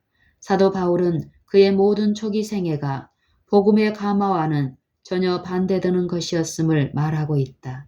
왜냐하면 복음과는 반대되는 것을 공부했기 때문이며 그래서 복음을 몹시 저항하였다. 그 후에 그는 개심을 하였었고 그때 그 주위에는 그리스도인이 하나도 없었으므로 그 수년간 전혀 그리스도인들과는 교제가 없었다. 이 모든 사실을 전에 갈라디아 교인들에게 다 말해 주었지만 이것을 다시 되풀이하는 것은 그가 그들을 어떤 인간이 만든 가르침으로 이끌고 있지 않다는 것을 모두에게 분명히 밝히는 것이 필요했기 때문이다. 성경에 몇 차례나 언급된 교제라는 단어는 자주 나왔던 것이 아님에 주의하기 바란다. 개혁판과 비교해 보면 우리는 이것이 그의 삶의 방식을 의미함을 알 수 있다. 바울의 과거에 가졌었던 교제는 단지 그의 초기의 생애였었다. 영문 성경 구역판과 개혁판 베드로전서 1장 18절을 보라. 열심으로는 교회를 핍박하고 이 말씀은 바울의 빌립보서 3장 6절에서 그 자신에 관하여 말한 것이다. 그의 열심이 어떠했다는 것을 몸소 말하고 있다. 하나님의 교회를 심히 핍박하여 잔해하였다고 말한다. 아그리빠 왕 앞에서 이렇게 말하였다. 나도 나사렛 예수의 이름을 대적하여 범사를 행하여야 될 줄 스스로 생각하고 예루살렘에서 이런 일을 행하여 대제사장들에게 권세를 얻어 가지고 많은 성도를 옥에 가두며 또 죽일 때에 내가 가편 투표를 하였고 또 모든 회당에서 여러 번 형벌하여 강제로 모독하는 일을 하게 하고 저희를 대하여 심히 격분하여 외국 성까지도 가서 핍박하였고 사도행전 26장 9절로 11절 예루살렘에서 그의 생애를 잘 아는 유대인들에게 하는 연설에서 내가 이 돌을 핍박하여 사람을 죽이기까지 하고 남녀를 결박하여 옥에 넘겼노니 라고 말하였다. 사도행전 22장 4절 그가 이렇게 한 것은 앞절에서 말한 바와 같이 하나님께 대하여 열심하는 자였기 때문이다. 열심히 이렇듯 대단하였기 때문에 이업과 살기가 등등하였을 뿐이었다. 사도행전 9장 1절 참 하나님을 믿는다고 말하는 사람이 그런 일을 하기를 즐겨할 만큼 하나님을 잘못 알고 있을 수 있을까라는 것은 거의 믿을 수 없는 일인 것 같다. 일찍이 그리스도인들을 가장 심하게 핍박했던 사람 중에 하나인 다섯 사람 사울이 수년 후에는 이렇게 말할 수 있었다. 오늘날까지 내가 범사의 양심을 따라 하나님을 섬겼노라. 비록 쓸데없는 돌뿌리만을 찾고 그리스도인들의 인내를 주목하며 죽어가면서도 진리를 증거하는 소리를 들을 때에 마음을 강하게 누르는 죄책감을 잠잠케 하려고 애썼지만 양심의 소리를 고의로 질식시키지는 않았다. 이와는 반대로 선한 양심을 보존하려고 힘썼으며 바리새인 유전에 아주 깊숙이 물들어 있었으므로 이런 불편한 양심의 가책은 숨기려고 했던 악한 마음을 드러내는 것임에 틀림없다고 확신하였다. 이와 같이 성령의 견책은 단지 얼마 동안 그에게 그리스도인들을 핍박하고 열심을 배가하도록 이끌었다. 세상의 모든 사람들 가운데서 스스로 의롭다 하는 바리새인이었던 사울은 기독교를 찬성하는 마음을 가지지 않았다. 그렇지만 그의 잘못된 열심은 하나님을 위한 열심이었으며 이 사실은 그로 하여금 기독교의 일꾼으로서 좋은 제목이 되게 하였다. 바울이 유대교를 지나치게 믿어 바울의 유대교에 대한 신봉은 그 나라에서 많은 영갑자, 다시 말하면 자신의 나이 또래의 사람보다는 지나치게 앞섰다. 그는 유대 청년들에게 있을 수 있는 모든 유사한 점을 다 가지고 있었다. 히브리인 중에 히브리인, 일뿐만 아니라 나면서부터 로마 시민이었다. 원래 거만하고 머리가 좋아서 최고의 율법학자 중에 하나인 가말리엘의 문화에서 우리 조상들의 율법에 엄한 교훈을 받았었다. 유대인 중에서 가장 엄한 파를 따라 바리새인의 생활을 하였으며 바리새인 중에 바리새인이었다.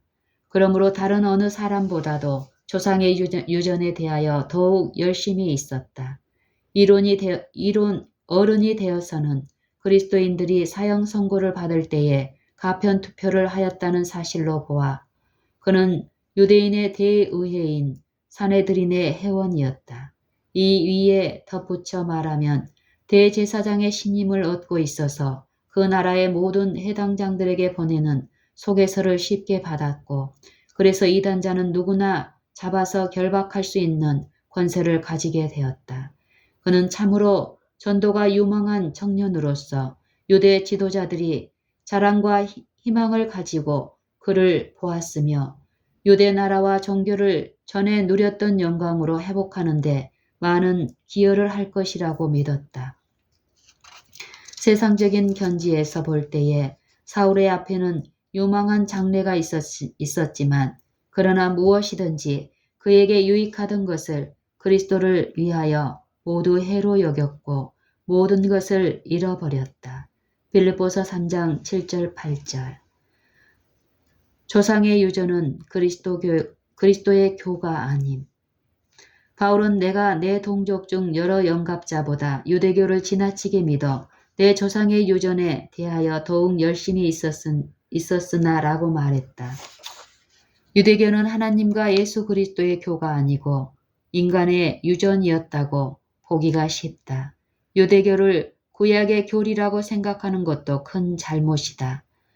구약 성경에서 유대교에 대해서 가르치지 않고 신약 성경에서 로마 천주교에 대해서 가르치지 않는다. 구약의 교는 예수 그리스도의 교이다.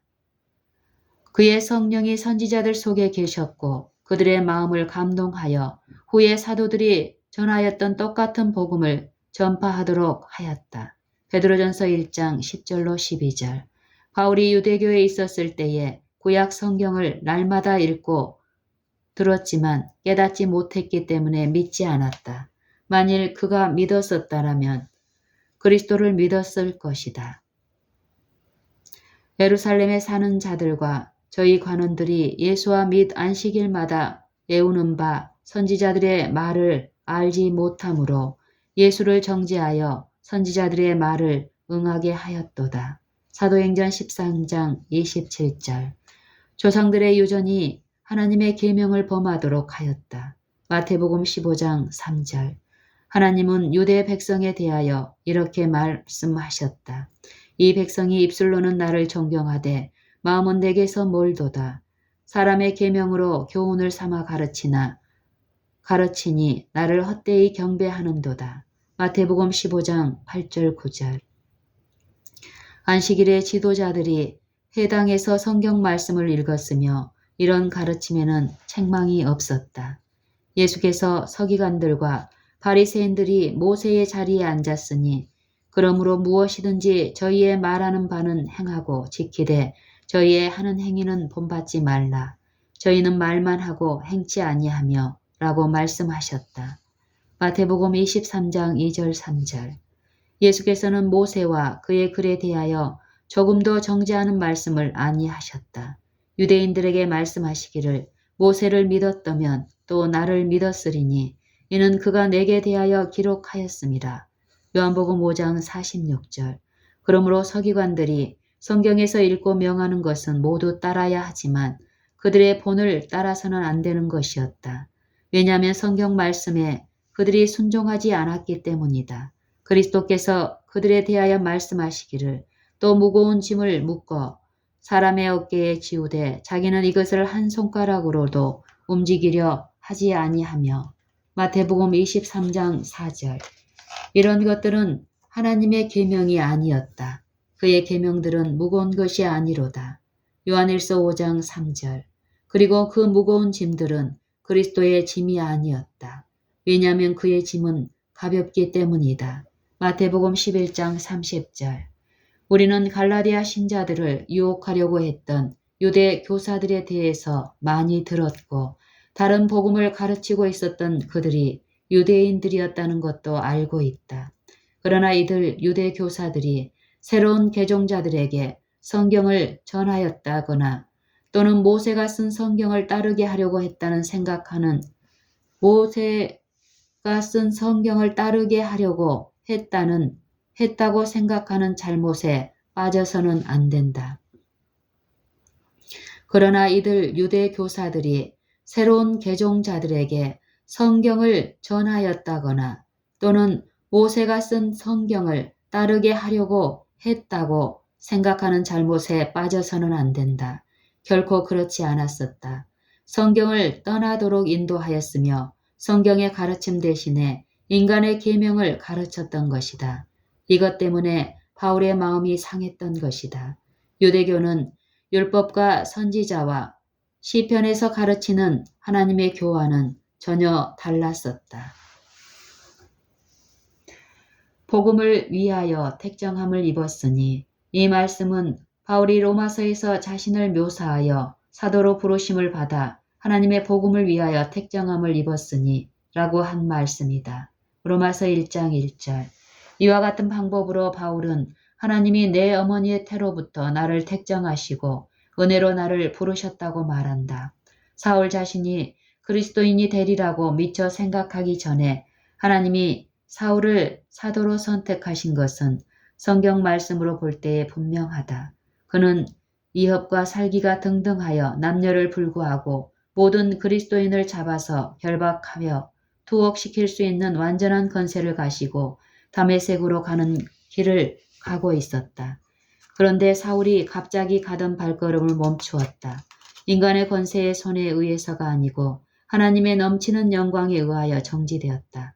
3일 후에 주님은 아나니아를 사울에게 보내어 그의 눈을 보게 하시면서 이 사람은 내 이름을 이방인과 임금들과 이스라엘 자손들 앞에 전하기 위하여 택한 나의 그릇이라 고 말씀하셨다. 사도행전 9장 15절. 하나님은 미친 사람처럼 핍박하는 사울을 붙잡으셨다. 왜냐하면 그를 사도로 택하셨기 때문이다. 그러므로 사울이 찾았던 찼었던 가시채는 그를 부름받는 일로 돌이키는 성령의 노력이었다는 것을 알 수 있다. 이 일이 있기 얼마나 오래전에 사울이 주의 사자로 택함을 받았었는가. 모태로부터 택정함을 구별함을 받았다고 그 자신이 말하고 있다. 그런데 모태로부터 그의 필생의 사업에 택정함을 받은 사람으로서 사울이 처음은 아니다. 삼손의 경우도 그렇다. 침례 요한도 낳기 전에 그의 이름, 성격 및 필생의 사업에 대하여 묘사되어 있다. 주께서 에레미야에게 이렇게 말씀하셨다. 내가 너를 복중에 짓기 전에 너를 알았고 네가 태에서 나오기 전에 너를 구별하였고 너를 열방의 선지자로 세웠노라 하시기로 이방의 왕 고레스도 그가 태어나기 100여 년 전에 불리웠고 하나님의 사업에서 그의 할 일이 계획되어 있었다. 이런 모든 일은 단편적인 일이기는 하나 모두 하나님께서 세상을 다스리고 계신다는 것을 우리에게 보여주기 위한 목적으로 기록된 것이다. 하나님이 처음부터 너희를 택하사 성령의 거룩하게 하심과 진리를 믿음으로 구원을 얻게 하심이니 라는 말씀은 데살로니가 사람들뿐만 아니라 모든 사람에게 하신 말씀이며 이와 같이 부르심과 택하심을 굳게 해야 할 책임이 있다. 모든 사람이 구원을 받으며 진리를 아는 데 이르기를 원하시는 하나님께서 마찬가지로 모두에게 각각 사물을 맡기셨다. 그가 만드신 무생물까지도 하나님을 증거하지 않도록 버려두지 않으신 하나님이 지상 최고의 창조물이며 지성을 가지고 있는 인간으로 하여금 그들만이 할 수 있는 하나님에 대한 증거를 즐거이 하도록 하기를 기뻐하실 것이다. 모든 사람이 하나님을 증거하도록 택정함을 받았으며 그들의 할 일이 각기 정해져 있다. 성령께서는 모든 사람이 하나님께서 소명하신 일을 하도록 이끌기 위하여 줄곧 그들과 분투하고 계신다. 대심판의 날만이 인간들이 어떠한 놀라운 기회들을 행개쳤는가를 드러낼 것이다. 사울은 지독한 핍박자였지만 큰 사도가 되었다. 다른 사람보다 더 큰 능력을 가진 사람들이 그 능력을 오직 악한 일을 하는 데에 발휘하였으나 만일 성령에게 복종했었더라면 그가 많은 선을 행할 수 있었으리라는 것을 감히 누가 상상이나 할 수 있겠는가. 누구나 바울과 같은 사람이 될 수는 없다. 그러나 각 사람이 하나님께서 주신 능력을 따라 하나님을 증거하도록 택정함과 부르심을 받았다는 사상을 일단 깨닫고 붙잡을 때에 생애의 새로운 의미가 주어질 것이다. 이 진리를 아는 지식은 우리의 삶을 더욱 실감있게 만들 뿐만 아니라 우리 각 사람에게 주신 하나님의 뜻을 알기 위하여 구하고 전적으로 하나님에게 복종하도록 이끌어 하나님께서 우리에게 주신 일에 사용하실 것을 구할 것이다. 이것은 우리로 하여금 다른 사람들을 더욱 생각하도록 하고 최소한 멸시하지 않도록 할 것이다. 사람들이 여기저기서 활동하는 것을 볼 때에 하나님께서 각 사람에게 할 일을 주셨다는 것은 얼마나 놀랍고 기쁘고 한편으로 엄숙한 사상인가. 그들은 지극히 높으신 하나님의 종들로서 각기 특별한 일을 할당받았다. 이것은 하나의 큰 특권이요 놀라운 의무이다. 하나님께서 원하시는 일을 하고 있는 사람이 얼마나 적은가. 우리는 하늘이 정해준 일을 하는 사람에게 조금이라도 방해가 되지 않도록 극히 조심하여야 한다. 기억해야 할 또 다른 일은 모든 사람에게 할 일을 주신 분은 하나님이시라는 것이다. 각 사람이 하나님으로부터 명령을 받고 사람으로부터 받지 않도록 조심해야 한다. 그러므로 우리는 사람들에게 그들의 할 일을 강제로 하도록 명령해서는 안 될 것이다. 하나님께서 우리들에게와 그들에게 분명히 가르쳐 줄 것이다. 만일 그들이 하나님의 명령을 듣지 않는다고 한다면 우리가 그들을 올바른 길을 가도록 지도하더라도 우리의 말을 들으려고 하지 않을 것이다. 걸음을 지도함이 걷는 자에게 있지 아니하나이다. 에레미야 10장 23절. 다른 사람의 발걸음을 지도하는 것은 더욱 어려운 문제이다. 혈육과 의논하지 아니하고 내가 곧 혈육과 의논하지 아니하고 갈라디아서 1장 16절. 이 말씀을 한 목적은 사도 바울이 어느 인간으로부터 복음을 받지 않았다는 것을 나타내기 위해서였다. 그는 그리스도를 보고 그를 영접하였으며 그 후에 아라비아를 거쳐 다메섹으로 돌아갔으며 개심 후 3년이 되어서야 비로소 예루살렘으로 올라가서 15일간 체류하면서 사도들 중 둘만 만나보았다. 게다가 형제들은 그를 두려워하였고 처음에는 그가 사도라는 것을 믿으려고 하지 않았다. 그러므로 그가 복음을 어떤 사람으로부터 받지 않은 것은 분명하다. 그러나 바울이 혈육과 의논하지 않는 것에서 배울 점이 많이 있다. 물론 주님 자신의 말씀을 직접 들었기 때문에 그럴 필요가 없었던 것은 사실이다. 그러나 그가 취하였던 태도는 결코 흔한 일이 아니다. 예를 들면 어떤 사람이 성경에서 한 말씀을 읽고 그 말씀을 믿기 전에 어떤 다른 사람의 의견을 묻는다. 만일 친구 중 아무도 믿지 않으면 그 말씀을 받아들이기를 꺼려한다. 그러나 만일 그의 목사나 어느 선생이 그 구조를 설명한다면 받아들인다. 혈과 육은 성령과 말씀을 대적한다. 또는 말씀에 너무나 분명하여 무슨 뜻인가를 물을 이유가 없을 수도 있다. 그때에는 내가 그 말씀을 행할 수 있을까? 너무나 큰 희생을 치르지 않을까? 하고 질문을 한다. 우리가 의논할 수 있는 가장 위험한 혈육은 자기 자신이다. 다른 사람으로부터 독립하는 것으로 충분하지 않다. 진리의 문제에 있어서는 자기 자신으로부터 독립하는 것이 필요하다. 너는 마음을 다하여 여호와를 의뢰하고 네 명철을 의지하지 말라. 잠언 3장 5절.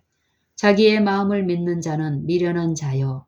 지혜롭게 행하는 자는 구원을 얻을 자니라. 잠언 28장 26절.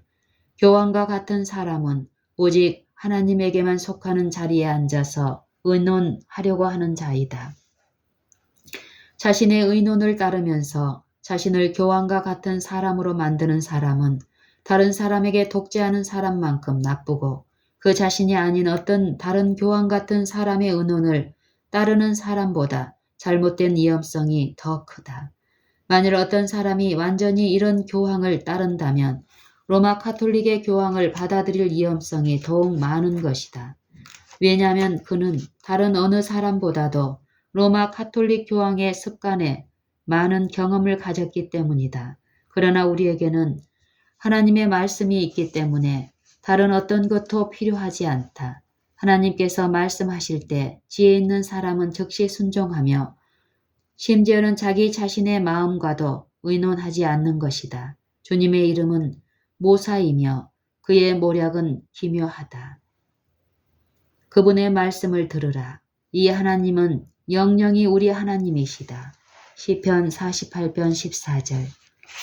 즉시 이 말씀에 유의해보라. 바울은 멈추어서 의논하려고 하지 않았다. 시간을 잃지 않았다. 교회를 핍박할 때는 하나님을 섬기고 있다고 생각했으나 그는 잘못을 발견하자 곧 돌아섰다.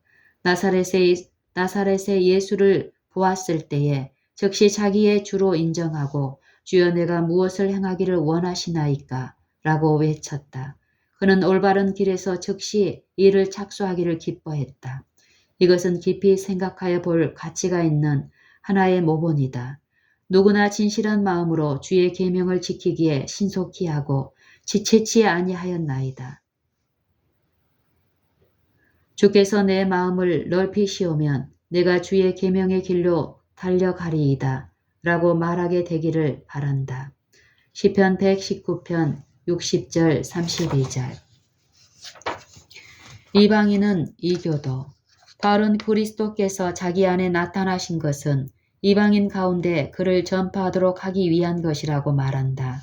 개역 성경에는 이교라는 말 대신에 이방이라는 말을 사용하고 있다. 아무 차이가 없다. 두 가지 다 영어 성경에서 사용되고 있다. 왜냐하면 어느 말을 쓰나 다 한 헬라어에서 번역한 것이고 혹 구약에서라도 이와 같은 히브리어에서 번역한 말이 되기 때문이다. 몇몇 예를 들어보도록 하자. 고린도전서 12장 2절에서 너희가 알거니와 너희가 이방인으로 있을 때에 말 못하는 우상에게로 끄는 그대로 끌려갔느니라고 말씀한다.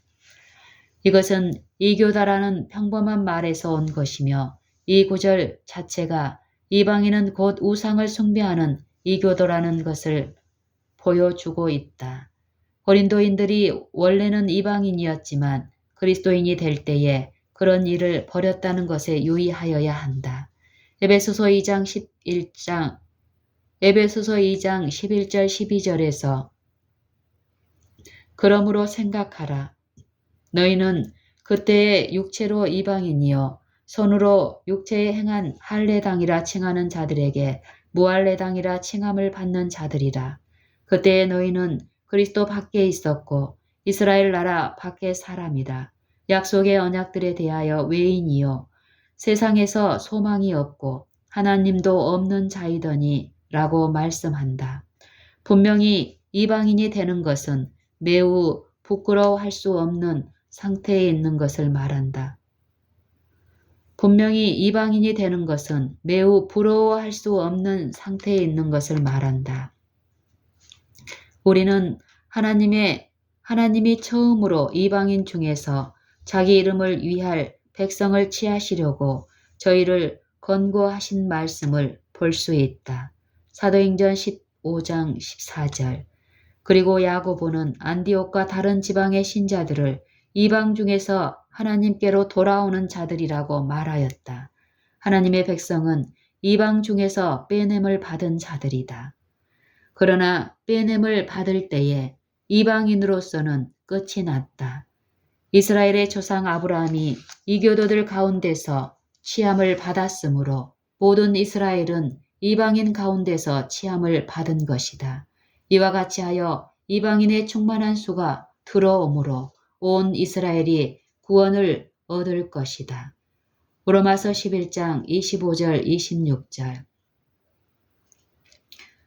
시편 2장 1절로 3절에 어찌하여 열방이 분노하며 민족들이 허사를 경영하는고 세상의 군왕들이 나서며 관원들이 서로 꾀하여 여호와 그 기름 받은 자를 대적하며 우리가 그 맨 것을 끊고 그 결박을 벗어버리자 하도다 하였다.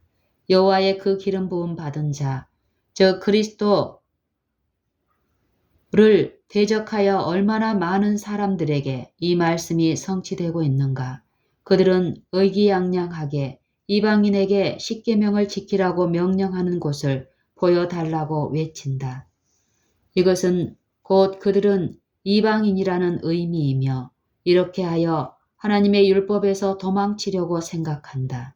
이방인들에게 계명을 지키라고 명령하지 않은 것은 사실이다. 왜냐하면 그것은 불가능하기 때문이다. 그들이 그리스도와 그 안에 있는 생명의 성령의 법을 받아들이는 즉시 이방인으로서는 끝난다. 하나님이 얼마나 사람들을 그들의 이방인 상태에서 구원하시려고 열망하시는가는 그리스도는 말할 것도 없고 사도 바울을 보내어 그들을 자기에게로 이끌려고 하는 데서 볼 수가 있다. 이방인의 선지자. 이와 연관하여 보아 하나님께서는 오늘날과 마찬가지로 3000년 전에도 이방인이 괘씸하고 돌아오기를 열망하셨다는 것은 주목할 만한 가치가 있다. 그리스도의 초림 전뿐만 아니라 후에도 계속 그들에게 복음을 전파하였다. 바울을 이방인에게 특별히 보낸 것은 사실이지만 그가 이방인에게 복음을 전한 최초의 사람은 아니다. 이방인을 위한 사도로 알려져 있었고 가는 곳마다 유대인에게 그들이 듣고자 하는 동안 전하였다. 그리스도의 전에도 이와 마찬가지였다. 많은 하나님의 사람들을 통하여 하나님이 이방인 가운데 전하여졌으며 특별히 에레미야는 이방인 곧 이교도에게 보내는 선지자로 택함을 받았다. 내가 태에서 나오기 전에 너를 구별하였고 너를 열방의 선지자로 세웠노라고 말씀하셨다. 열방이라는 말로 번역한 히브리 말은 보통 이교도라고 번역한 말과 똑같은 말이다. 어찌하여 열방이 분노하며 시편 2장 1절 너희는 열국에 이렇게 강포할지어다. 너희는 전쟁을 준비하고 사면의 열구가 너희는 속히 와서 모일지어다. 요엘 3장 9절로 11절 이 구절들에서 이방이나 이교라는 말은 에레미야 1장 5절의 열방이라는 말과 같은 말이다. 이것은 옛 성경과 개역 성경을 비교하여 알 수 있다. 그러므로 주께서 에레미야에게 너를 구별하였고 열방의 선지자로 세웠노라고 말씀하셨다. 어느 시대를 막론하고 하나님은 그의 진리를 유대인이나 이방인이나 간에 어떤 한 민족에게만 국한시켰다고 말하지 않도록 하자. 유대인이나 헬라인이나 차별이 없음이라 한 주께서 모든 사람의 주가 되사 저를 부르는 모든 자에게 부요하시도다. 로마서 10장 12절 전도하는 새 개종자 바울이 개종하자마자 각 해당에서 예수의 하나님의 아들이심을 전파하니 사도행전 9장 20절 그와 같이 능력 있게 즉시 전파할 수 있다는 것은 기이한 일이 아니겠는가. 정말로 그렇다. 어느 사람이나 그리스도를 전파할 수 있다는 것은 기이한 일이다. 누구나 진리 그대로 그리스도를 전파할 수 있다는 사실은 육신으로 나타나신 그리스도만큼이나 신비이다. 그러나 아무도 바울이 아무런 연구 없이 곧바로 지식을 얻었다고는 생각하지 말라.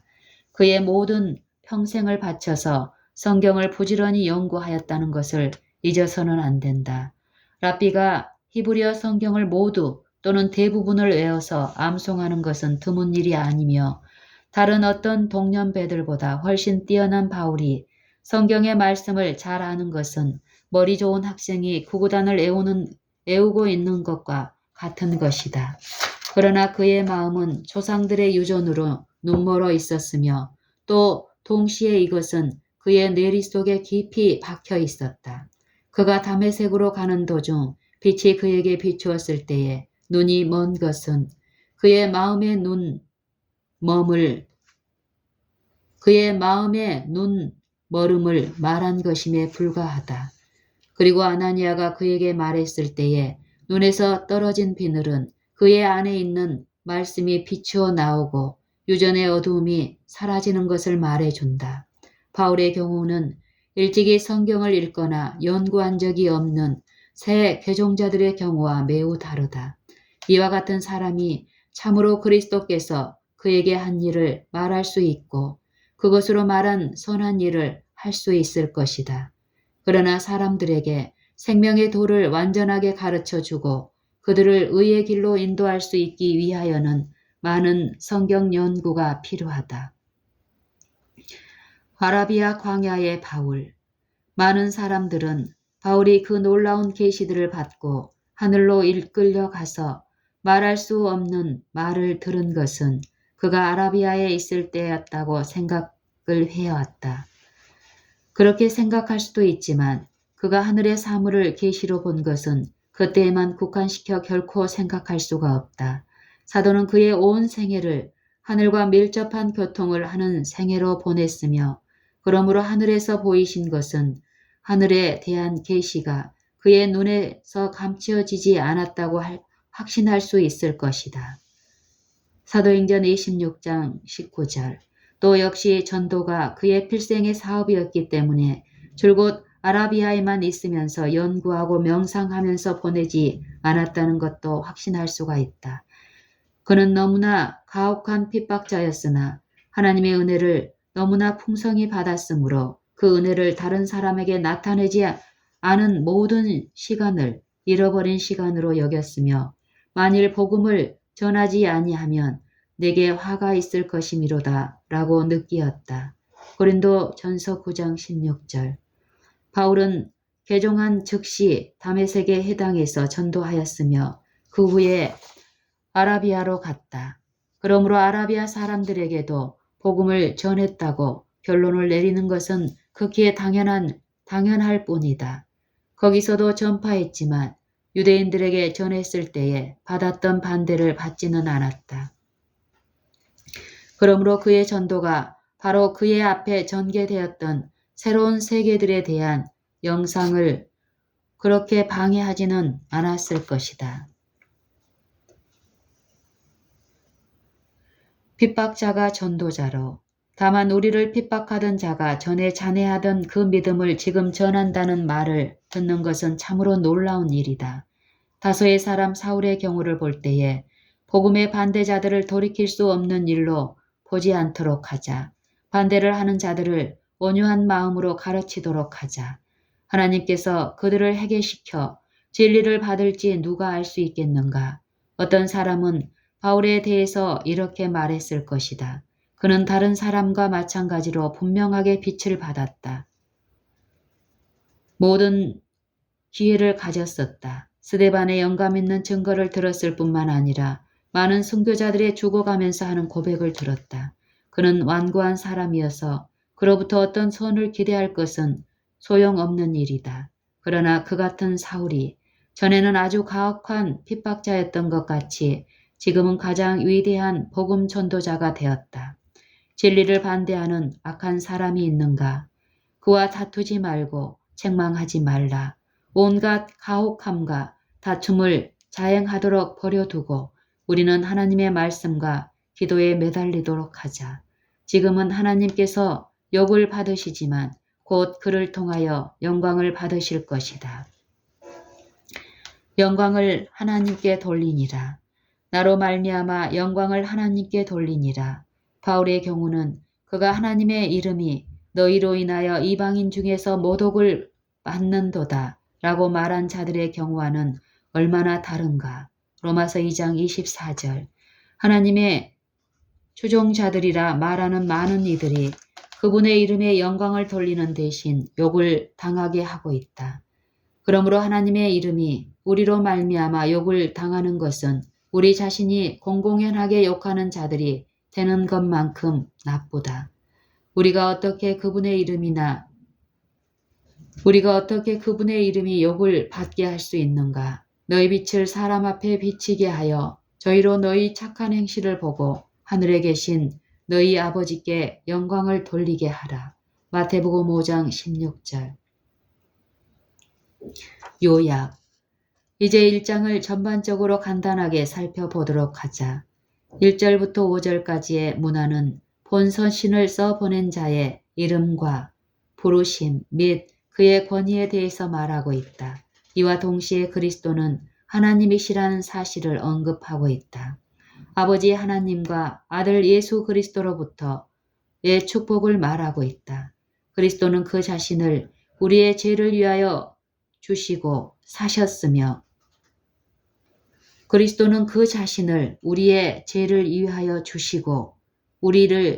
우리 죄와 우리를 사셨으며 그리하여 이 악한 현세대에서 우리를 구원하시려고 하셨다. 우리의 죄는 이 악한 현재의 세계를 이루고 있다. 우리의 죄는 그리스도의 것이 되었고 우리의 것이 아니다. 그러므로 우리의 죄를 위하여 그 자신을 들이신 그의 죽으심과 부활의 권능에 의하여 우리는 그 죄들로부터 보호를 받을 수 있다. 우리를 구원하시는 것이 하나님의 뜻이므로 우리를 받아주시는 것 외에는 의심할 여지가 없다. 하나님께 영광을 돌려야 한다. 왜냐하면 나라와 권세는 하나님께 속하기 때문이다. 그 다음의 두 구절은 이 서신을 써보낸 때의 갈라디아 교회의 상태를 말하고 이 서신들을 쓴 이유를 말해주고 있다. 그들은 하나님을 떠났고 그리스도의 복음을 애곡시키고 모든 믿는 자들에게 구원을 주는 하나님의 능력인 오직 하나밖에 없는 복음 대신에 다른 거짓된 복음을 전하는 사람들의 미혹을 받고 있었다. 그 일의 놀라움은 예레미야 2장 12절 13절에 말씀한 것과 같은 것이다. 너 하늘아 이 일을 인하여 놀랄지어다. 그런 후에 다음에 2절 8절과 9절에서 그것이 사도 자신이나 하늘로부터 온 천사이든 간에 그가 전하는 것 외에 어떤 다른 복음을 가르치려고 하는 사람은 누구에게나 저주를 선언하고 있는 것을 볼 수 있다. 이것은 당시 사태의 심각성을 보여주고 있다. 갈라디아 형제들은 거짓 복음을 전파하는 저주받은 전도자들로 말미암아 저주 아래 있었다. 이렇게 말한 후에 10절로 12절에서 사도는 그 자신이 하나님의 종이라고 말하고 있다. 왜냐하면 하나님만을 기쁘게 하려고 하고 사람을 기쁘게 하려고 하지 않기 때문이다. 사람들을 곁길로 가게 하는 전도자들은 듣기 좋은 것, 인간의 성정에 맞는 일들을 전하여 그들을 따르게 할 것이다. 그러나 바울은 그가 하늘로부터 직접 받고 어떤 사람으로부터 받지 않은 하나님의 분명한 진리만을 전하였다. 끝으로 바울 개인의 생애에 대한 이야기를 조금 시작하여 2장의 중간에까지 지속되는 것을 볼 수 있다. 여기서 바울은 그가 개종하기 전 교회를 핍박했던 그의 생애를 언급하고 그의 안에 그리스도의 계시였던 그의 계심을 말하며 그가 이렇게 부름을 받고 얼마나 재빨리 그 부름에 응하였는가를 이야기하며 그가 원했다 할지라도 그에 앞서 믿었던 사도들과 형제들로부터 복음을 받을 기회가 없었다는 것을 보여주고 있다. 왜냐하면 개종한 후에 수년간 그들과 관계를 가지지 않았기 때문이다. 우리가 앞으로 나아가면 힘이 더욱 분명히 나타날 것이다.